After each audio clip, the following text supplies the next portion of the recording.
Hello everyone. तो कैसे हैं आप लोग? आई होप आप बहुत बहुत और बहुत ज़्यादा बढ़िया होंगे और अपनी पढ़ाई को बहुत ज़ोरों शोरों से कर रहे होंगे। और आपके एग्ज़ाम जून 25 सीए फाउंडेशन वाले बच्चों बस आने ही वाले हैं, तो तैयार हो जाइए। मैं सीए मोहित श्रीवास्तव एवीजे अकेडमी की तरफ से आपके लिए लेकर के आऊँ ये स्पेशल सीरीज, जिसके अंदर हम लोग अपना पूरा इकोनॉमिक्स खत्म करने वाले हैं बस अब। क्योंकि हमने अपने कुछ पिछले लेक्चर के अंदर बहुत सारे चैप्टर को कवर कर लिया है। अब बस कुछ चुनिंदा चैप्टर ही बचे हैं और मोस्टली आज हमारा एक एंड की ओर हम प्रस्थान कर चुके होंगे। ठीक है, तो अभी तक हमने मॉड्यूल 1 खत्म कर लिया, जिसके अंदर सारे फंडामेंटल चैप्टर पढ़ लिए अपने। उसके बाद हमने अपना सेकंड चैप्टर पढ़ा था, जिसके अंदर मार्केट और प्राइस डिस्क्रिमिनेशन के बारे में हमने पढ़ा था। देन हम आगे बढ़े, जहाँ पर हमने मनी एंड बैंकिंग के बारे में हमने पढ़ाई को शुरू किया है, जिसके अंदर हमने 2 यूनिट पढ़ ली है अपने मनी एंड बैंकिंग के अंदर भी।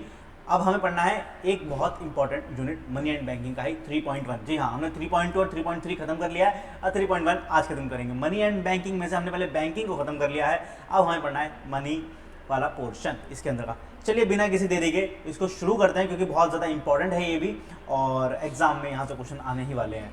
तो अंत तक बने रहना अगर अच्छे से अपनी तैयारी को करना चाहते हो और अच्छे मार्क्स सिक्योर करना चाहते हो इकोनॉमिक्स के एग्जाम में।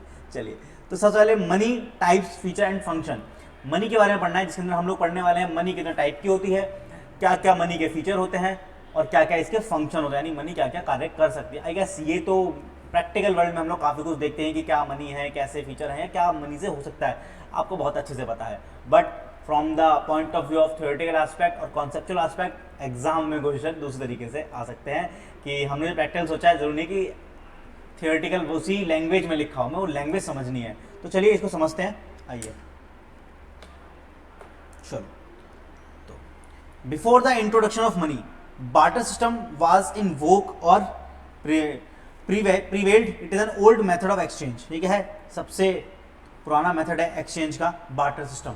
जैसे कि आज हम जानते हैं कि आज हम किसी को पैसा देते हैं, बदले हम कुछ भी खरीद सकते हैं और कुछ भी कहीं भी जाके ले सकते हैं। बट पहले प्राचीन काल की अगर बात करें, जब पैसे जो हम 2000 के नोट हमने देखे थे कुछ समय पहले तक, 500 के नोट जो हम देखते हैं, 100 के नोट्स, 200 का नोट, 10 रुपये का नोट, ये सब जो नोट्स हैं ये, या फिर सिक्के जो होते हैं 10 रुपये का, 20 रुपये का, 5 रुपये का सिक्का जो होता है, ये कॉइन्स जो थे, पहले ये नहीं थे। तो कैसे ट्रांजैक्शन होती थी, उसे बोला था बार्टर सिस्टम, यानी सामान के बदले सामान को एक्सचेंज करना। मानो कि मैंने आपको ये पेन दिया, बदले में आपसे एक कैमरा ले लिया। तो इसमें क्या क्या लिमिटेशंस थी और क्या क्या परेशानियां थी, इसी परेशानियों को समझते हुए और दूर करते हुए हम लोग आज इस मनी के इस फॉर्म पर पहुंचे हैं जो हम यूज कर रहे हैं आज। चलिए थोड़ा समझ लेते हैं प्राचीन काल में क्या क्या होता था। People use to exchange service and goods for other service and goods in return. वही वाली बात है कि अगर आपको कोई गुड्स और सर्विस लेना है तो बदले में आपको कुछ गुड्स और सर्विस देनी भी पड़ेगी दोस्त, तभी तो आप ले पाएंगे जो आपको चाहिए। तो difficulties in the barter system, देखिए जो मैंने बताया बहुत सारी परेशानियां इसके अंदर ऑलरेडी थी। क्या क्या? पहला, lack of coincidence of want. ठीक है, lack of coincidence of want का मतलब क्या हो गया? जैसे कि मैंने भी एग्जांपल दिया कि मेरे पास ये पेन है और आपके पास एक कैमरा है, मुझे एक कैमरा खरीदना है और आपको ये पेन खरीदना है, तो मैं ऐसे इंसान को ढूंढूंगा जो ये पेन खरीदना चाहता है और बदले में कैमरा बेचना भी चाहता हो। ठीक है, और सामने वाला पर्सन जो है वो भी ऐसे इंसान, यानी मुझे ढूंढेगा कहीं ना कहीं इस बड़ी दुनिया में, वो ढूंढेगा कि सर ऐसा कोई इंसान हो सर जैसा जो क्या करे, पेन बेचना चाहे और कैमरा खरीदना चाहे। मतलब मैं जो बेचना चाहता हूँ वो आप खरीदना भी चाहते हो और आप जो बेचना चाहते हो वो मैं खरीदना भी चाहता हूँ। ठीक है, ऐसा ना हो कि हमारे जो कोइंसिडेंस जो हम लोग चाहते हैं वो अलग अलग हो। मानो कि मैं पेन तो खरीदना चाहता हूँ और मैं कैमरा नहीं बेचना चाहता, बताओ फिर क्या करोगे? हमारे बीच ट्रांजेक्शन हो ही नहीं पाएगी। तो हमारे बीच ट्रांजेक्शन होने के लिए जरूरी है कि हम क्या करें, दोनों ही तरफ से सहमत हों कि पेन मैं बेचना चाहूं और आप कैमरा बेचना चाहें, यानी आप पेन खरीदना चाहें और मैं कैमरा खरीदना चाहूं, ऐसा कुछ हो। ठीक है, तो ये ऐसा मिलना इतनी बड़ी दुनिया में बहुत मुश्किल हो सकता है कि भाई हमें जो चाहिए सामने वाला वही देने के लिए तैयार हो। ठीक है, और सामने वाला को जो चाहिए वो हम देने के लिए तैयार हो। तो ये दो दोहरा संयोग बहुत मुश्किल से ही मिलता है दुनिया में, इसलिए क्या बोले, lack of confidence of want. तो ऐसे इंसान को ढूंढते ढूंढते ही हालत खराब हो जाती थी पहले तो।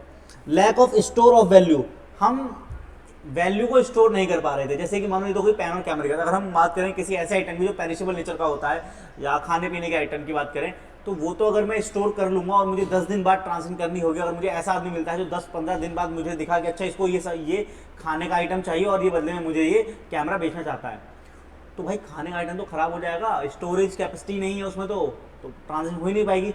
तो जो मनी, जो पहले बार्टर सिस्टम था, मनी से पहले बार्टर सिस्टम था, उसमें स्टोरेज फैसिलिटी अवेलेबल थी ही नहीं। Lack of divisibility of communities, हम डिवाइड नहीं कर सकते। जैसे मानो मेरे पास क्या है, एक हॉर्स है और मैं गाड़ी खरीदना चाहता हूँ, ठीक है, तो मैं यह चाहता हूँ, या फिर मैं क्या एप्पल खरीदना चाहता हूँ, यार मैं 1 किलो एप्पल चाहता हूँ, क्या दिक्कत है, मैं ज़्यादा क्यों, मैं हॉर्स के लिए गाड़ी क्यों चाहूँ, मैं तो हाँ एप्पल चाहता हूँ और मेरे पास हॉर्स है, तो मैं अपना हॉर्स बेचना चाहता हूँ और सामने वाले को ऐसा इंसान ढूंढ रहा हूँ जो अपने एप्पल्स बेचना चाहे मुझे। तो मैंने क्या करा, मैंने कहा मुझे 2 एप्पल चाहिए, तो उसने क्या कहा, बदले में मुझे हॉर्स की 2 टांग चाहिए। तो बेचारा हॉर्स तो किसी काम का नहीं बचेगा ना, फिर उसको तो हैबिट हो जाएगा, ठीक है। तो हम डिवाइड नहीं कर सकते, हम डिवाइड नहीं कर पा रहे थे। अगर जहाँ जहाँ ऐसी ट्रांजेक्शन देखने को मिलती कि यहाँ पे लाइव स्टॉक का गेम आया था पिक्चर में, तो हम देखो सिर्फ 2 एप्पल के लिए मैं पूरा हॉर्स दे दूँ, ये भी सही नहीं है ना, दोनों की वैल्यू में कितना डिफरेंस है, बहुत ज़्यादा। लेकिन अगर मैं कुछ टांग काट के दूंगा हॉर्स की तो दिक्कत हो जाएगी, फिर तो हमारा वो बेकार हो जाएगा, लाइव स्टॉक है, तो वो भी दिक्कत है, बट डिवाइड नहीं कर पाए, तो इसके अंदर पे डिवीजन करना पॉसिबल नहीं था। Lack of common measure of value, यही बात इसी के अंदर, इसी के साथ हम कनेक्ट कर सकते हैं। मुझे अगर 2 एप्पल चाहिए और बताओ कि, और बदले में मैं सिर्फ अपना हॉर्स देना चाहता हूँ, तो हॉर्स तो महंगा आएगा और एप्पल तो सस्ता है रहने उसके मुकाबले बहुत ज़्यादा। लेकिन कॉमन मेजर नहीं है, अगर मैं ट्रांसफर कर भी ली, चलो मैं 2 टांग नहीं दे रहा हॉर्स की, मैंने पूरा हॉर्स ही दे दिया, बदले में आपसे 2 एप्पल ले ली सिर्फ, लेकिन तो ट्रांसफर कितनी मिसमैच सी नहीं लग रही है, ये अनबैलेंस्ड कितना है इसके अंदर, अनइवन सा दिख रहा है देखने में, तो कॉमन मेजर ही नहीं है। Difficulty in marketing, sorry making deferred payment, हम डेफर्ड पेमेंट ही नहीं कर पा रहे हैं। डेफर्ड पेमेंट होगा कि फ्यूचर में क्रेडिट पे ट्रांसफर हो ही नहीं पाएगी, है ना। हो सकता है कि हमने मैंने कोई आपसे गाड़ी खरीदी, कार खरीदी है, खरीद रहा हूँ, अब चाहता हूँ कार खरीदना, और बदले में मैं आपको कुछ बेचना चाहता हूँ, मतलब जो मैं आपको खरीदना चाहता हूँ, मैं आपको कुछ खाने का आइटम देना चाहता हूँ, तो बताओ क्या डेफर्ड पेमेंट हो सकती है इस केस में? नहीं हो सकती ना, क्योंकि डेफर्ड पेमेंट हो ही नहीं पाएगी, हम रख ही नहीं सकते उसको, तो फ्यूचर में ट्रांसफर हो ही नहीं सकते। आज ही करने आपको आज ही खाना पड़ेगा, तभी, अदरवाइज तभी क्या होगा, तभी ट्रांजेक्शन सक्सेसफुल हो पाएगी। अदरवाइज हम इस पर बैठ गए कि भाई सर आप 4 दिन बाद गाड़ी लोगे तो मैं भी 4 दिन बाद खाना लेके जाऊंगा आपके यहाँ से, अरे और 4 दिन बाद तो खाना बेकार हो जाएगा दोस्त, कैसे खाओगे, है ना। तो डेफर्ड पेमेंट हो ही नहीं पाएगी, तो वैल्यू ही ऊपर नीचे हो जानी है, ठीक है। देखो समझा है, वो सारे पॉइंट मैंने समझा दिया है, ये सारे पॉइंट लिखे हैं, आप एक बार रिपीट कर सकते हैं, रीड कर सकते हैं खुद से भी। देखो the buyer must be willing to accept the commodity which the seller is willing to offer, मतलब कि बायर वो खरीदना चाहे जो सेलर बेचना चाहता है, और सेलर वो बेचना चाहे जो बायर खरीदना चाहता है, ठीक है। There are double coincidence, this is called a double coincidence of want, ठीक है। Lack of store of value, समझा चुका मैं। कमोडिटीज कहती है पेरिशेबल होती हैं, इनको हम स्टोर नहीं कर सकते शॉर्ट टाइम से ज़्यादा, तो it was not possible to store the value of such commodities in their original form under barter system, clear, okay. Divisibility of commodities, depending upon its quantity and value it may become necessary to divide a commodity into small units, but हम कभी कभी तो नहीं कर सकते small unit. हम मान लो कि 10 रुपए के तो खुले करा सकते हैं, मैं हॉर्स के खुले नहीं करा सकता, हाँ उसके खुले कराऊंगा तो वो तो बेचारा खुल जाएगा पूरा, ठीक है, दिक्कत हो जाएगी। तो ये, but all commodities are not divisible, सारी कमोडिटी को हम डिवाइड नहीं कर सकते इस दुनिया में, it is particularly true in case of animal. देखा, देखो lack of common measure of value, भाई कॉमन मेजरमेंट तो हो ही नहीं सकता ना भाई, किसी की वैल्यू ज़्यादा होगी, एप्पल की वैल्यू ज़्यादा होगी, हॉर्स की वैल्यू उससे भी ज़्यादा होगी। Difficulty in making deferred payment, देखो under barter system future payment for present transaction, यदि आज ट्रांजेक्शन जो करी और हम फ्यूचर में पेमेंट करना चाह रहे हैं, पॉसिबल ही नहीं है, ठीक है, was not possible because future exchange involve some or other difficulties, ठीक है, ये सब चीज़ें आया नहीं किसी का। अब मनी के फंक्शन क्या होते हैं भाई, मनी के फंक्शन देख लो। Money plays a significant role in the modern economic life of human being, आज की डेट में हम लोगों के लिए पैसा कितना इंपॉर्टेंट है? कोई है ऐसा जो कहे नहीं सर पैसा इंपॉर्टेंट नहीं है? सबके लिए पैसा बहुत ज़्यादा इंपॉर्टेंट है, ठीक है। इवोल्यूशन ऑफ मनी, मनी का वर्ड जो ड्राइव हो कहाँ से हुआ है? It drive from the name of goddess Juno Moneta, कहाँ के?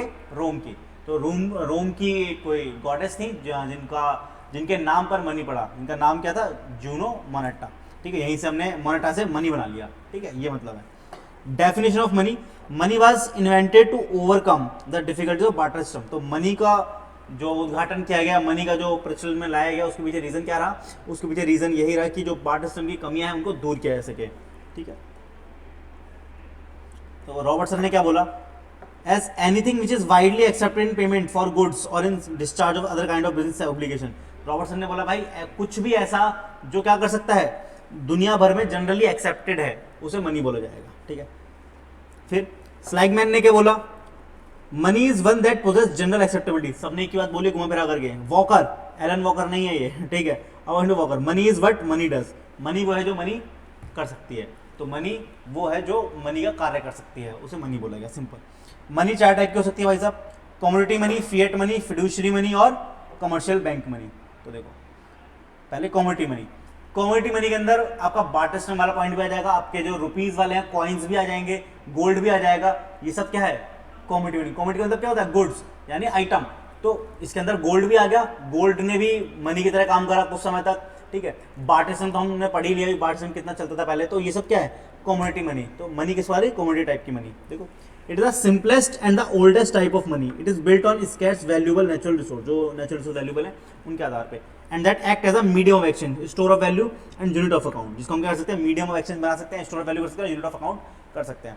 Commodity money is closely related to a barter system, तो ये किससे कनेक्टेड है, ध्यान रखना कौन सी मनी है जो कनेक्टेड है बार्टर सिस्टम से, कमोडिटी मनी, ऐसा क्वेश्चन एग्जाम में बन जाएगा और आधे बच्चों के हाथ पांव फूल जाएंगे, ठीक है। Where goods and service directly exchange for other goods and service, example commodity money includes gold, coin, beads, shells, spices etcetera. Fiat money, fiat money बोल दो जिसे ऑथराइज किया गया है, यानी लीगल टेंडर, जिसे आरबीआई ने बोल दिया है भाई ये नोट या ये जो आइटम है इसको आप यूज कर सकते हैं एज अ मनी। बस 500,000 के जब नोट बंद हुए थे तो मोदी जी ने एक बात बोली थी कि आज रात 12 बजे से ये 500 और 1000 के नोट लीगल टेंडर नहीं रहेंगे। लीगल टेंडर मतलब कि जो इनको ऑथराइजेशन मिली हुई, जो इनको कानूनी हक मिला हुआ है, वो इनका हक खत्म हो जाएगा, तो इसे बोलते हैं फिएट मनी, जिसे सरकार ने या आरबीआई ने अलाउ कर रखा है यूज करने के लिए। The term fiat means formal authorisation or proposition of or a decree, this means fiat money gets its value from government order, ठीक है, गवर्नमेंट के ऑर्डर से ही चलती है। Here the government declare that fiat money to be legal tender, fiat money क्या बोलेगा legal tender है ये, which require all people and firm within the country to accept, जो कि सब लोग एक्सेप्ट करेंगे it as a means of payment. If they fail do so they may be fined or even put in prison, अगर आप कहोगे नहीं भाई हम नहीं मानते इसको अपनी करेंसी, हम गांधी जी को अपनी करेंसी नहीं मानते, आपको जेल भी हो सकती है, आपके केस भी हो सकता है, ठीक है, आप भाई यहाँ पे डॉलर थोड़ी चला लोगे बैठ करके। Unlike commodity money, fiat money is not backed by any physical commodity, तो फिएट मनी के लिए आपको जरूरत नहीं कि कोई इसके पीछे कोई आपका आइटम हो, कोई गुड्स हो या कमोडिटी हो ना। इट्स इंट्रिंसिक वैल्यू सिंग, इसकी अपनी ही अपने आप में कोई एक वैल्यू है, lower than its face value. Some of example are coins and bills, तो क्या है ये कॉइन्स और बिल को क्या बोला जाता है फिएट मनी बोला जाता है। फिड्यूशियरी मनी, फिड्यूशियरी मनी वो होती है जो लोगों के ट्रस्ट पर आधारित है, जो कि सरकार ने लीगल टेंडर नहीं बोला है बट हम चला लेते हैं उसे, क्योंकि अब अलाउ हो चुका है, सब लोग एक्सेप्ट कर भी लेते हैं, लेकिन अगर कोई चाहे एक्सेप्ट ना करना तो वो उसे एक्सेप्ट नहीं कर सकता अगर उसकी मर्जी हो तो, ठीक है। देखो by the fiduciary word it means involvement of trust, trust का इन्वॉल्वमेंट होना with regard to relationship between trustee and the beneficiary, जो पेमेंट कर रहा है और जिसको पेमेंट मिल रही है वो। This is that is why fiduciary money depend for its value on the confidence, तो ये किस पर चल रही है कॉन्फिडेंस में, लोगों के विश्वास पे भरोसे पे चल रही है, to be generally accepted as the medium of exchange. Unlike fiat money it is not declared legal tender by the government, तो सरकार ने इसे लीगल टेंडर नहीं बोला हुआ है, ठीक है। Which means people are not required by law to accept, तो कानून के द्वारा आप अलाउ नहीं किसे एक्सेप्ट करें, अगर आप एक्सेप्ट नहीं करेंगे तो आपको कोई केस नहीं कर सकता, आपको कोई जेल में नहीं भेज सकता, ठीक है। Some examples of fiduciary money include cheque, bank note or draft. ध्यान रखना चेक जो होता है वो फिड्यूशियरी मनी होता है, लीगल टेंडर नहीं है, फिएट मनी नहीं है, ठीक है। बैंक ड्राफ्ट और जो भी बैंक नोट्स हैं वो सब, ठीक है। फिड्यूशियरी ये क्या कागज है, कागज को फिड्यूशियरी मनी बोला गया है, लीगल टेंडर नहीं, ठीक है। चलो कमर्शियल बैंक मनी, अब कमर्शियल बैंक मनी जाने की जो बैंक वाले क्लेम वगैरह बना देते हैं या जो लोन वगैरह प्रोवाइड करवा देते हैं वो भी तो मनी का काम करती है, तो उसी बोला गया, जो डेट वगैरह क्रिएट हो जाती है। देखो it is described as claim against financial institution that can be used to purchase goods or service, ठीक है। It represent the portion of a currency that is made of debt generate by the commercial bank, यानी ये money का वो हिस्सा है जो कि आपने लोन के जरिए क्रिएट किया है, जनरेट किया है। More specifically commercial bank money is created through what we call fractional reserve banking, which is a process where commercial bank give out loans which more than the value of the actual currency they hold, ठीक है, यानी लोगों को जितना पैसा उससे ज़्यादा वो लोन दे देते हैं उन्हें। Any type of loan by the commercial bank may be termed as commercial bank money, तो भाई कमर्शियल बैंक अगर कोई लोन दे रहा है तो उसे कमर्शियल बैंक मनी बोला जाएगा। तो चार टाइप की मनी कौन होती है, commodity money, fiat money, fiduciary money और कमर्शियल बैंक मनी। चलो नेक्स्ट, मनी के फीचर। कंपोनेंट ऑफ मनी देखो, currency issued by central bank और currency issued by the commercial bank. तो हमारे देश में दो तरीके से मनी इशू हो सकती है, एक तो करेंसी वो जो कि सेंट्रल बैंक इशू कर सकता है, और एक वो जो कमर्शियल बैंक डिमांड डिपॉजिट के जरिए मनी क्रिएट करते हैं लोन दे दे करके, ये बात है इसके अंदर, ठीक है। Money supply include all money in the economy. Money supply का मतलब क्या होता है, सारी की सारी मनी जो इकोनॉमी में फ्लो कर रही है, ठीक है। The component of money supply में vary from country to country, और ये क्या हो सकता है, जो इसके कंपोनेंट है वो वेरी कर सकते हैं कंट्री टू कंट्री, ठीक है। Broadly speaking money supply compose the following. तो मनी सप्लाई के अंदर दो बातें आती हैं, एक तो currency issued by central bank, दूसरा demand deposit created by commercial bank, यानी कमर्शियल बैंक ने कितनी डिमांड क्रिएट कर दी, कमर्शियल बैंक ने कितना लोन दे दिया। तो currency issued by the central bank के अंदर क्या क्या आ जाएगा, देखो, in any country the central bank issues currency, ठीक है भाई, सेंट्रल बैंक की जो करेंसी इशू करता है, पहली बात तो ये तो सबको पता है। और हमारा जो सेंट्रल बैंक है वो कौन है, बताओ कमेंट में कौन है, आरबीआई, आरबीआई, ठीक है। Currency consist of paper notes and coins. In India RBI, which is the central bank of the country, issues notes in the denomination of 2000, 500, 100, 50, 20 and 10। तो हमारा जो RBI सेंट्रल बैंक है वो क्या करता है, नोट छापता है। कौन से नोट छापता है, 2000, 500, 100, 50, 20, 10, ठीक है। तो 2000 नोट तो बंद हो गया खैर, उसके अलावा बाकी नोट छापता है ICI कह रहा हूँ हमारा RBI। देखो अब 1 रुपये का जो नोट होता है, देखो ये कौन सा होता है, ये एग्जाम के क्वेश्चन बन जाते हैं। The 1 rupee note and the coins are issued by the finance department of the government of India. तो भाई जो 1 रुपये का जो नोट होता है और जो कॉइन सिक्के होते हैं वो फाइनेंस डिपार्टमेंट छापता है, ठीक है। Demand deposit created by commercial bank. Bank deposit are a prominent component of a money supply. Commercial bank create credit from the primary deposit of the money received from the public. ये वही वाली बात है कि पिछले lecture में बताई थी मैंने कि जनता से पैसा लिया बैंकों ने फिर उस पैसों को क्या करा, बिजनेसमैन को एज अ लोन बांट दिया। तो credit is created in the form of deposit called derived और सेकेंडरी मनी। तो जो क्रेडिट के जरिए मनी क्रिएट होती है उसको और क्या बोला जाता है, ड्राइव मनी या सेकेंडरी मनी। और प्राइमरी कहाँ से आती है, जो डिपॉजिट आते हैं बैंकों के पास, ठीक है, वो हो गया। हाँ, अब ये एक इंपॉर्टेंट बात है कि भाई M1, M2, M3 क्या होता है, कुछ मेजर्स हैं कुछ मनी को मेजरमेंट करने के लिए। तो M1, M2 और M3 देखो, तो कैसे हम मेजर कर सकते हैं, in terms of following monetary aggregates. M1 तो किसके अंदर क्या क्या ऐड होता है सबको ये पता होना चाहिए। M1 के अंदर क्या था, करेंसी आ गई भाई, डिमांड डिपॉजिट आ गया और अदर डिपॉजिट। इन शॉर्ट जो currency with public, demand deposit and other deposit. M1 के अंदर क्या क्या आता है, M1 के अंदर जो M2 के अंदर सॉरी M2 के अंदर M1 तो आ ही गया पूरा का पूरा, plus time liability portion of saving deposit the bank, यानी टर्म डिपॉजिट कह सकते हो, और certificate of deposit issued by the bank and term deposit during the with in 1 year, जो 1 साल के अंदर मैच्योर होने वाले हैं वो आ जाएंगे इसके अंदर। M3 के अंदर क्या आएगा, M2 तो आ ही जाएगा, M2 आता है M1 भी आएगा ऑटोमेटिकली, प्लस जो 1 साल से ज्यादा की मैच्योरिटी है टर्म डिपॉजिट वो आ जाएंगे इसके अंदर। कॉल टर्म या बोरिंग ऑफ बैंक, और बैंक की बोरिंग आ जाएगी। इन इंडिया मोस्टली, और इंडिया में हम कौन सा फॉलो करते हैं मेजरमेंट, मनी मेजर करने के लिए M3 वाला, ध्यान रखना, क्योंकि उसे ही क्या बोलते हैं, ब्रॉड मनी, क्योंकि सब कुछ ही आ गया ना इसके अंदर, बचा ही क्या, M और M2 भी इसके अंदर आ गया, प्लस एक्स्ट्रा चीजें भी आ गई इसके अंदर, ठीक है जी। अब पढ़ते हैं वैल्यू ऑफ मनी। अब मनी की वैल्यू इंटरनल भी हो सकती है, एक्सटर्नल भी हो सकती है। इंटरनल यानी कि अपने डोमेस्टिकली जो मनी की वैल्यू है वो, और एक्सटर्नली जो फॉरेन एक्सचेंज के जरिए मनी की वैल्यू हम मेजर करते हैं वो, ठीक है। सिंपल सी बात है, इसमें कुछ नहीं है, ठीक है। हाउ मच कितना हम गुड और सर्विस खरीद सकते हैं अपने डोमेस्टिकली, उससे बोला गया इंटरनल, और कितना हम खरीद सकते हैं आउट ऑफ इंडिया, उसे बोला गया एक्सटर्नल करेंसी, ठीक है। Form of money, cash money, credit money obviously बता चुके। अदर फाइनेंशियल एसेट या लाइक UTI, इंश्योरेंस पॉलिसी, ये भी तो क्या चीज़ है, मनी का काम कर सकते हैं हमारे लिए। पेपर मनी एंड कॉइन्स आ गया। Near money and money substitute, ठीक है। नियर मनी यानी बैंक चेक जो होते हैं, नोट की तरह ही तो होता है ये भी, और आपको एक चेक लिखना होता है उसके अंदर आपको पैसा मिल जाता है, हाँ, लेकिन ये लीगल टेंडर नहीं होता, याद रखना, ठीक है। ये ग्रेस हम लोग पढ़ेंगे बाद में, बीच में आखिर के फ्लो को बिगाड़ता है, ठीक है। इससे पहले हम बाकी मनी का और चीज़ें पढ़ेंगे। मनी के function of money. Money has many important function to perform. Money के पास बहुत सारे कार्यक्रम है करने के लिए। द फंक्शन में बी क्लासिफाइड एज फॉलोज। पहला क्या, primary function, secondary function, contingent function, ठीक है, ये सब इसके अंदर आए थे। अब प्राइमरी फंक्शन के अंदर 2 टाइप आए थे भाई, मीडियम ऑफ एक्सचेंज और मेजर ऑफ वैल्यू। सेकेंडरी में आ गए 3 टाइप के, स्टोर ऑफ वैल्यू और स्टैंड ऑफ डेफर्ड पेमेंट। मतलब वो जो हमने बात करी थी अभी ऊपर कि बार्टर सिस्टम में कुछ परेशानी आ रही, तो बार्टर सिस्टम में जो परेशानियां थी वो मनी ने करके दिखाया, इसलिए क्या बोलेगा, मनी के फंक्शन बन गए। मीडियम एक्सचेंज, तो एक्सचेंज करना बहुत आसान है। आज की डेट में आप कुछ भी खरीदना चाहेंगे तो आपके लिए मेन सोर्स ऑफ एक्सचेंज क्या रहेगा, मेन सोर्स ऑफ मीडियम क्या रहेगा, भाई मनी रहेगा ना, पैसा दो, दुनिया में तमाशा खरीदो, ठीक है। Money serve as a medium of exchange, money facilitate exchange of commodities without double coincidence of want. जरूरी नहीं कि मैं ऐसे इंसान को ढूंढूं भाई जिसको जो वो खरीदना चाहे जो मैं बेचना चाहता हूँ, और वो बेचना चाहे जो मैं खरीदना चाहता हूँ। ऐसा जरूरी नहीं है, बस पैसा है जेब में, निकल बड़े कुछ भी खरीद सकते हैं भाई, सब लोग मनी को एक्सेप्ट कर लेते हैं। Any commodity can be exchange for money, people can exchange goods and service through the medium of money. तो आप आराम से कर सकते हैं। Major of value, the value of each commodity expressed in the unit of money. तो जो भी हम सामान खरीदते हैं या देखते हैं उसको हम देखते हैं यार ये कितने का होगा, यार ये इतने का लग रहा है, तो हम तुरंत ही क्या करते हैं उसकी वैल्यूएशन कर लेते हैं। तो अब मनी के होने से क्या हुआ, हम उसकी वैल्यू कर पा रहे हैं, वैल्यू करना ईजी हो गया।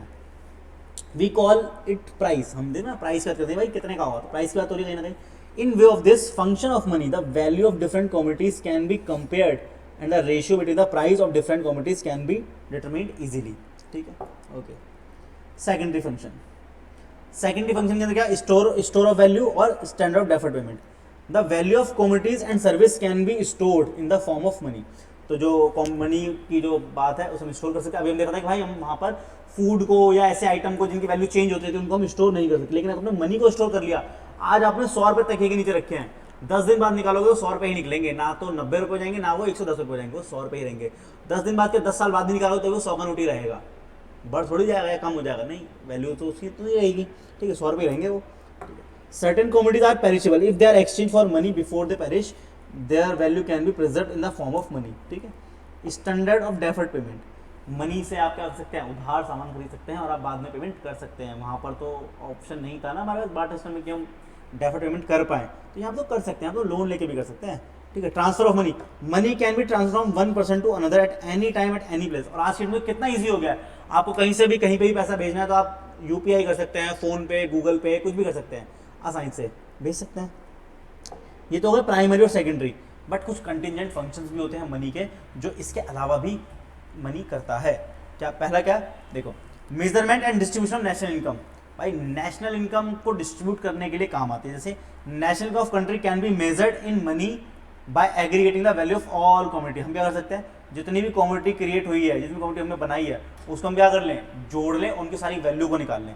तो similarly the national income can be distribute to different factor of production. और हम नेशनल इनकम जो होती है, जो भी देश की जो इनकम है, वो हमें पता लग जाएगी कि हमें किस फैक्टर ऑफ प्रोडक्शन में कितना पैसा लगाना है या कितना पैसा खर्च करना है, किसको कितना पैसा देना होगा नेशनली, कि जैसे लेबर को कितना पैसा देना होता है हमें नेशनल लेवल पर, या हमें कैपिटल पे इंटरेस्ट कितना देना है हमारे देश को, मतलब इस तरीके से हम कुछ भी निकाल सकते हैं, या फिर रेंट कितना देना है, तो इजीली हम ये कैलकुलेट कर सकते हैं अगर मनी होगा तो। नहीं तो नहीं पता होगा तो हम नेशनल इनकम ही काउंट नहीं कर पाएंगे, पूरे देश की कितनी इनकम है ये हम पता लगा ही नहीं पाएंगे। Money equalize marginal utilities and productivities. Money की वजह से क्या होता है, एक क्या आती है, बारंबारता आती है, एक बराबरी आती है जो क्या करती है, इन सब चीज़ों को मेजर कर लेती है इजीली। देखो, the consumer can equalize the marginal utility of different commodities purchase by them with the help of money.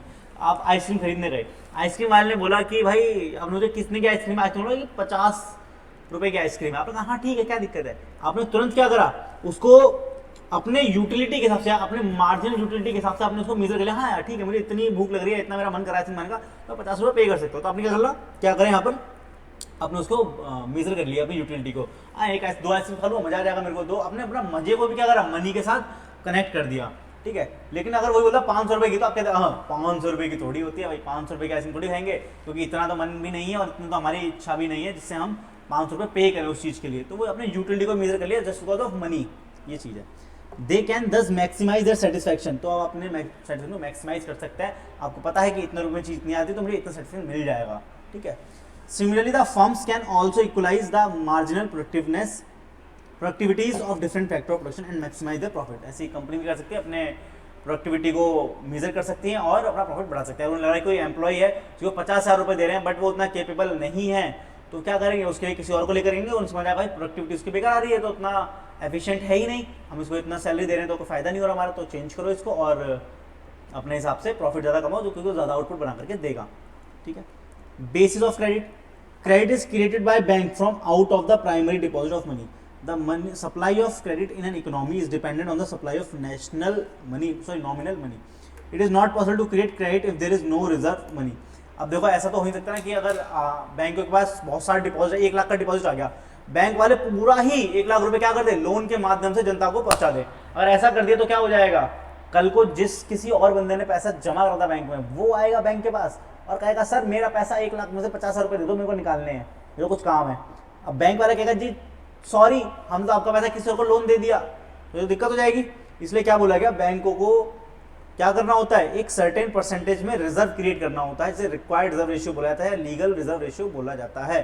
तो अगर कोई और आता भी ऐसा आदमी तो उसको उसका हिस्से का पैसा दे देंगे, ना मांगने आया है, ऐसे बहुत सारे लोग होंगे, तो बहुत सारा बैंकों के पास रिजर्व भी पड़ा रहता है, इससे कभी वो बैंकों को दिक्कत नहीं आती, कोई भी आप कभी पैसा निकाल लो या जमा करा दो।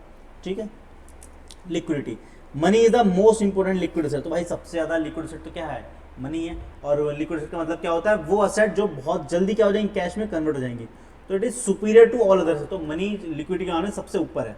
मनी इज 100% लिक्विड, मनी तो ऑलरेडी ही क्या है, लिक्विड है। ठीक है, ओके। अब ऊपर का जो पॉइंट था वो पढ़ लेते हैं, चलो आ जाओ।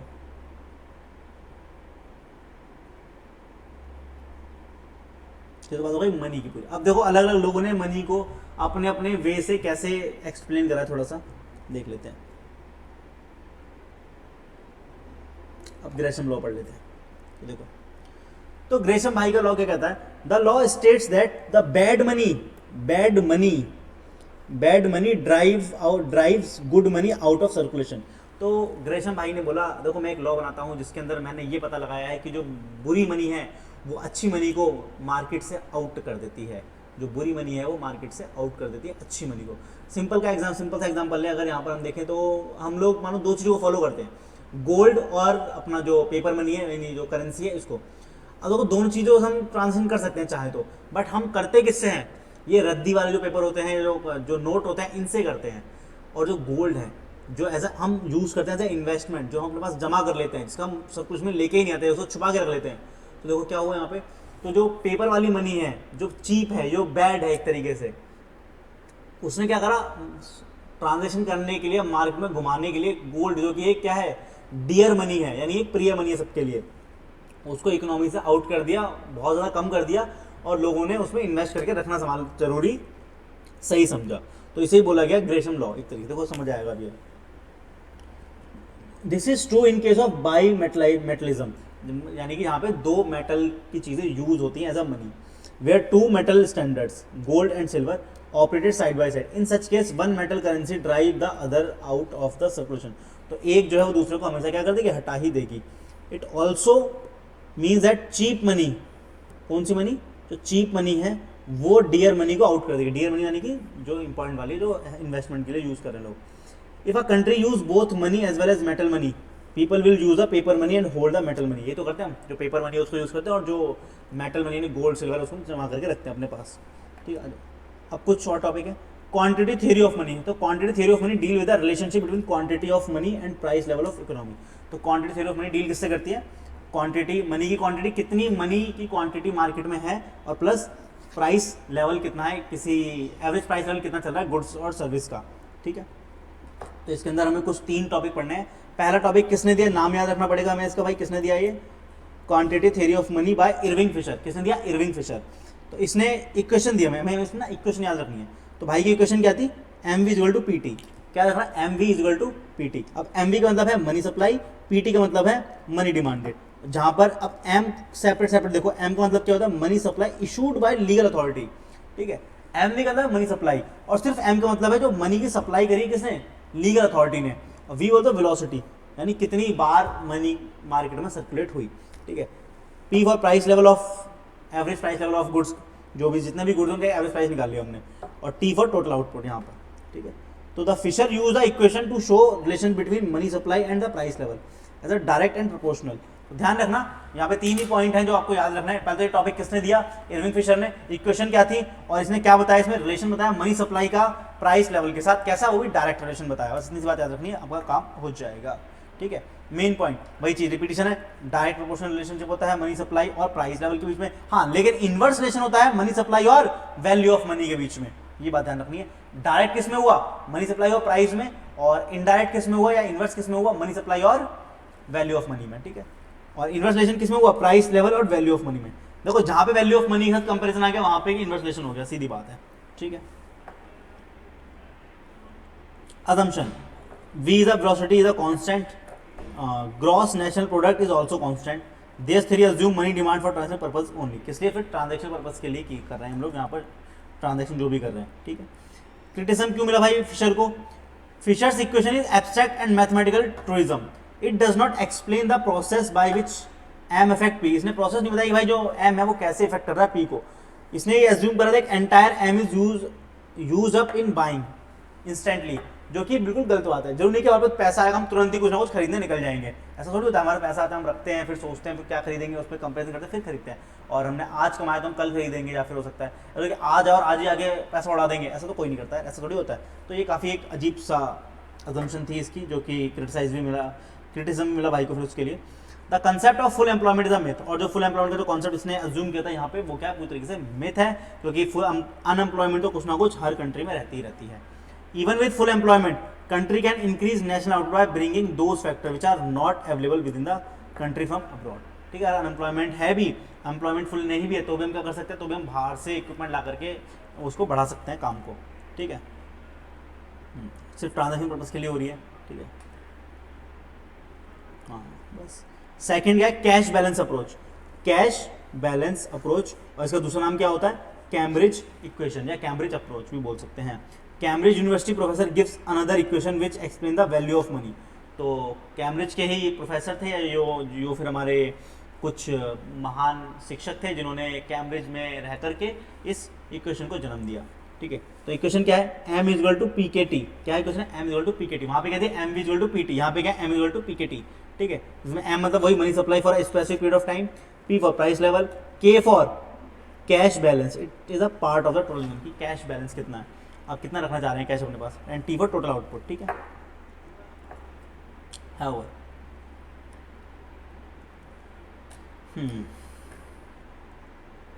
ठीक है, ये जरूरत नहीं है पढ़ने की। हाँ ये और पढ़ना है m इक्वल टू के पी वाई, ठीक है।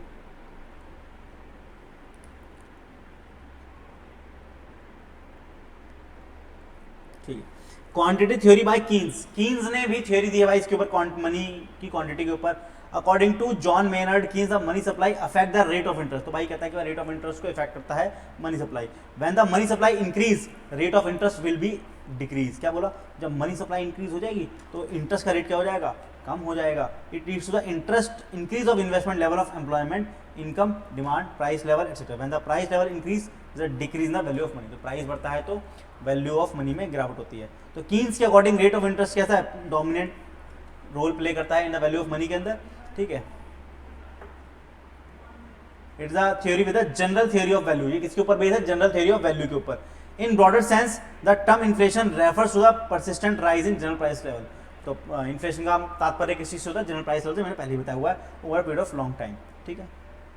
ओके, अब इस डेफिनेशन दी भाई, क्रोथर ने definition the that inflation is the state in which the value of money is falling. Inflation वो स्थिति है जहां पर मनी की वैल्यू कम हो रही है, that is the price are rising, यानी महंगाई बढ़ रही है। अब आप उसी पैसे में कम चीजें खरीद पा रहे हो, बट पहले क्या था? आप उसी पैसे में ज्यादा चीजें खरीद पा रहे हो, तो वैल्यू क्या हो गई मनी की? कम हो गई ना, ये चीज है। Samuelson, inflation denote a rise in general price level. और इन्फ्लेशन का मतलब क्या है? जनरल प्राइस लेवल में इंक्रीज होना सैमुअल्सन के अकॉर्डिंग, ठीक है। इन्फ्लेशन का कारण क्या है भाई साहब? ये देख लो, प्राइमरी कॉज है कुछ। पहला, when demand for commodity in the market exceed supply. Naturally जब क्या होता है? डिमांड ज्यादा हो जाती है, सप्लाई कम हो तो ऑब्वियसली महंगाई करनी पड़ती है। तो excess demand will push up in the price. तो जो एक्सेस डिमांड है क्या करती है? प्राइस को आगे बढ़ाती है। When factor price rise, cost of production rise, ठीक है। कॉस्ट पुश इन्फ्लेशन, यानी कि अगर इनपुट में बढ़ोतरी हो गई, इनपुट के प्राइस में बढ़ोतरी हो गई, तो ऑब्वियसली अल्टीमेट प्राइस तो महंगा होगा ही होगा, ठीक है। अब कुछ अदर वेरियस कॉज भी पढ़ने हैं जो कि इन्फ्लेशन लेकर के आते हैं इसके अलावा, प्राइमरी के अलावा। तो प्राइमरी का याद रहेगा क्या? डिमांड और सप्लाई के एक्सेस की वजह से, डिमांड के एक्सेस की वजह से मेनली। और दूसरा पॉइंट क्या है? सिर्फ जब फैक्टर प्राइस महंगे हो जाते हैं। उसके अलावा इंक्रीज इन पब्लिक स्पेंडिंग, लोग क्या कर रहे हैं? लोग ज़्यादा खर्चा करने लग गए हैं। लोग ज़्यादा खर्चा कर रहे हैं यानी कि लोगों में ज़्यादा पैसा है, लोगों में ज़्यादा पैसा है, लोग तो ज़्यादा डिमांड करेंगे ही करेंगे, और सप्लाई उतनी होगी नहीं, तो ऑटोमेटिकली महंगाई हो ही जानी है, ठीक है। गवर्नमेंट भी खर्चा कर रही है। Government spending is an important part of total spending in any modern economy. It is an important element of aggregate demand, AD का इंपॉर्टेंट है ये। It has developed economies government expenditure has also shown upward trend. तो जो developed economies होती हैं, जो या फिर जो कम डेवलप्ड, लेस डेवलप लिखा ना, यानी अंडर डेवलप्ड इकोनॉमी जो होती है वहाँ पे सरकार को ही ज़्यादा खर्चे करने पड़ते हैं, सरकार ही बढ़ावा दे रही होती है लोगों को पैसा दे दे करके, भाई चलो ये करो, ये खरीदो, वो खरीदो, आपके काम आएगा। तो लोग उस सिचुएशन में सरकार को ज़्यादा खर्चा करना पड़ता है जब हम अंडर डेवलप होते हैं। और डेवलप कंट्री जो होती है वो तो खुद ही इतनी हष्ट पुष्ट तंदुरुस्त होती है, उन्हें खुद पता है कि क्या करना है क्या नहीं करना है, यहाँ पर सरकार बताती है हमें क्या करना है क्या नहीं करना है। ठीक है, अपने दिमाग से हम लगा ही नहीं पाते। This has created inflationary pressure, इससे हो जाएगा इन्फ्लेशन बढ़ जाएगी। ठीक है, फिर और क्या, deficit financing of government spending, government spending increase beyond what can be finance by taxation. तो सरकार के जो खर्चे हैं जो लॉसेज हैं वो बहुत ज़्यादा बढ़ जाते हैं, जिसे हम क्या कर सकते हैं, टैक्सेशन से, सिर्फ टैक्सेशन से हम लोग रिकवर नहीं कर पा रहे थे। ठीक है, in order to be able to incur the extra expenditure the government reports to deficit financing. तो ज़्यादा खर्चा करने के लिए सरकार क्या दिखाती है, कभी रिपोर्ट में डेफिसिट फाइनेंसिंग दिखाती है। ठीक है, it prints money and spend it, तो छापो और खर्चा करो। This at the pressure of inflation, इसी होगा इन्फ्लेशन और बढ़ जाएगा। Production process and the supply could be increase freely, तो production process and supply could be increase freely, deficit financing does not lead to inflation. ठीक है, increase velocity of circulation, total use of money is equal to money supply by the government to velocity of circulation. ये आप याद करना formula कि total use of money कैसे निकलता है, money supply by the government, government ने कितनी सप्लाई करी है और कितने गुना वो सर्कुलेट हुई मार्केट में। जैसे सरकार ने 100 रुपये दिए, ठीक है, मार्केट में 100 रुपये मैंने आपको दिए, आपने अपने दोस्त को दिए, आपके दोस्त ने किसी और को दिए, तो इस प्रकार से वो 100 करोड़ 4 बार घूम गया, तो टोटल मनी का यूज कितना हुआ, 400 हुआ ना। तो ये कहना चाह रहा है इसका मतलब ये। ठीक है, the boom phase people spend more money at a faster rate, तो जब सब कुछ देश में अच्छा हो रहा होता है, इकोनॉमी तेजी से ग्रो हो रही होती है, लोगों को ज़्यादा पैसा आ रहा होता है, लोग क्या करते हैं, ज़्यादा डिमांड करते हैं। ठीक है, the velocity of circulation of money is increase, तो वेलोसिटी भी बढ़ जाएगी, तो ज़्यादा खर्चा होगा, लोग ज़्यादा गुना पैसा करेंगे। अभी 4 और 8 हो जाएगा यही। ठीक है, हर कोई खर्चा करना चाह रहा है 100 रुपये का, तो हो जाएगा। पॉपुलेशन ग्रोथ, भाई अगर जनता बढ़ेगी तो डिमांड तो बढ़ेगी पैसे की। ठीक है, excess demand will create inflation, और जब जनता बढ़ जाएगी तो डिमांड क्रिएट होगी, तो अल्टीमेटली इन्फ्लेशन बढ़ जाएगी, क्योंकि डिमांड ज़्यादा हो जाएगी, सप्लाई कम हो जाएगी। ठीक है, hoarding, excess demand in some time artificially created by hoarders, कभी कभी क्या होता है, कुछ लोग जो होते हैं वो क्या करते हैं, जमाखोरी कर लेते हैं, जैसे कि राशन वाले हो गए या जो सामान बेचते हैं, उन्हें कहते है ही नहीं और गोडाउन में लगा दिया ताला, गोदाम में बंद करके बैठे हैं सारा सामान। तो अब मार्केट में सप्लाई कम होगी ना, तो क्या हो गया, महंगाई ऑटोमेटिक राइज कर जाएगी, तो महंगाई बढ़ जाएगी। तो ये भी एक रीज़न होता है। ठीक है, दे स्टॉक पाइल कमोडिटीज, वो क्या करते हैं, स्टॉक पाइल करते हैं, जमाखोरी कर लेते हैं। They do not release them to the market, वो मार्केट में बेचते ही नहीं है, और they lead to excess demand, और डिमांड बढ़ गई तो इन्फ्लेशन ऑटोमेटिक बढ़ जाएगा। कभी कभी जेन्युइनली शॉर्टेज हो सकती है कि सच में ही जमाखोरी नहीं करी, होर्डिंग नहीं करी, बट फिर भी सप्लाई ही नहीं है मार्केट में, तो प्रोडक्शन ही कम हुआ है, तो सब डिमांड तो उतनी रहेगी ना, तो हमें करना पड़ेगा, महंगाई करनी पड़ेगी, इससे लोग कम खरीद पाएँ। तो supply less than demand, price will rise. Export, if the total output of commodity is not sufficient to meet both domestic and foreign demand, अगर सोचो कि हम लोग अपने ही देश की जरूरतें पूरी नहीं कर पा रहे और बाहर भी एक्सपोर्ट नहीं कर पा रहे हैं, या हमने बाहर ज़्यादा एक्सपोर्ट कर दिया अपने देश की जरूरत पूरी करने से पहले, तो क्या हो जाएगा, सप्लाई तो है ही नहीं, आपको महंगाई करनी पड़ेगी, इससे लोग कम खरीदें। Then export will create inflation in the domestic economy. ठीक है, ट्रेड यूनियन, ये ज़्यादा वेज रेट मांगते हैं तो कॉस्ट प्रोडक्शन बढ़ जाता है। टैक्स रिडक्शन, गवर्नमेंट ने अगर टैक्स में कमी कर दी तो क्या हो जाएगा, गवर्नमेंट ने अगर टैक्स में कमी करी तो लोगों के पास पैसा ज़्यादा बच जाएगा हाथ में, और जब पैसा हाथ में ज़्यादा बचेगा तो लोग ज़्यादा डिमांड करेंगे, ज़्यादा डिमांड करेंगे तो ऑटोमेटिकली तो इन्फ्लेशन हो जाएगा। तो more money in hands, inflation, no government increase production. ठीक है, क्योंकि प्रोडक्शन करने के लिए तो सप्लायर तो उतनी है हमारे पास, मशीन तो उतनी है, तो कितना ही प्रोडक्शन बढ़ा लेंगे हम एकदम से तुरंत। ठीक है, price rise in international market, ये तो अक्सर होता है कि जैसे इंटरनेशनल मार्केट में कुछ महंगे होते तो वो ऑटोमेटिकली क्या होती है, महंगी हो ही जाती है, इन्फ्लेशन बढ़ ही जाता है। नॉन इकोनॉमिक रीजन, जैसे at times of natural calamities, crops are destroyed, लो बारिश ज़्यादा पड़ गई या पड़ी ही नहीं तो सूखा पड़ गया या बाढ़ आ गई तो फसलें बर्बाद हो जाती हैं। ठीक है, supply of agricultural products, price of this commodity tend to increase, तो भाई प्राइस तो बढ़ ही जाना है इनका, टेंड टू इंक्रीज होगा ही होगा। तो ये था हमारा 3.1 जो कि हमने रोका हुआ था, इससे पहले 3.2 और 3.3 पढ़ लिया। अब हमारे क्या हुआ 3.1, 3.2, 3.3 तीनों यूनिट हो गए, सिर्फ एक चैप्टर बचा है, यानी एक यूनिट बचे 3.4। उसके बाद हमारा बिजनेस इकोनॉमिक्स का पूरा सिलेबस क्या हो जाएगा, वाइंड अप हो जाएगा, पूरा सिलेबस खत्म हो जाएगा। आई गेस आपको समझ आया होगा अच्छे से, और ज़्यादा बड़ा था नहीं। अगर आप खुद से पढ़ते तो आपको शायद 1.5 से 2 घंटे लग जाते इसको पढ़ने में, बट आपने मेरे साथ पढ़ लिया इसको, और साथ साथ ही पढ़ा है, पूरा ही पढ़ा है, कुछ भी छोड़ा नहीं है, वर्ड बाय वर्ड ही पढ़ा है, ऑलमोस्ट लाइन बाय लाइन पढ़ी है। जो बिल्कुल ही फुद्दू चीज़ है उसको हमने हटाया होगा, बाकी तो हमने सारा ही लाइन बाय लाइन पढ़ ही लिया है। तो आई होप आपको समझ आया होगा कि हम लोगों ने क्या पढ़ा है, और ऐसे ही रिवाइज करना है। बस आपको क्या करना है, सही आंसर को पहचानना है। और आपने एक सही से एक बार थॉरो रीडिंग कर ली, थॉरोली समझ लिया साथ साथ, तो क्या हो जाएगा, आप एग्जाम में सही आंसर को अच्छे से टिक कर पाएंगे। और आपको क्या करना है, सही आंसर को पहचानना है, रटना कुछ नहीं है, रटने मत बैठ जाना, मनी के फंक्शन ये वो गाना टिकाना, कुछ फायदा नहीं होगा। बस आपको सही आंसर पहचानना है। वो कब होगा, जब आपने उस चीज़ को देखा होगा, पढ़ा होगा, दिमाग में बैठा होगा, तब जाकर के आप उस सही आंसर को पहचान पाएंगे अपने एग्जाम हॉल के अंदर। चलिए, कोई डाउट आया तो आप कमेंट के जरिए पूछ सकते हैं इजीली। बाकी मैं मिलता हूँ आपसे नेक्स्ट वीडियो में, तब तक के लिए बहुत बहुत धन्यवाद। अपने तैयारी को ऐसी जोरों शोरों से करते रहें, ठीक है। और चलिए मिलते हैं नेक्स्ट लेक्चर में।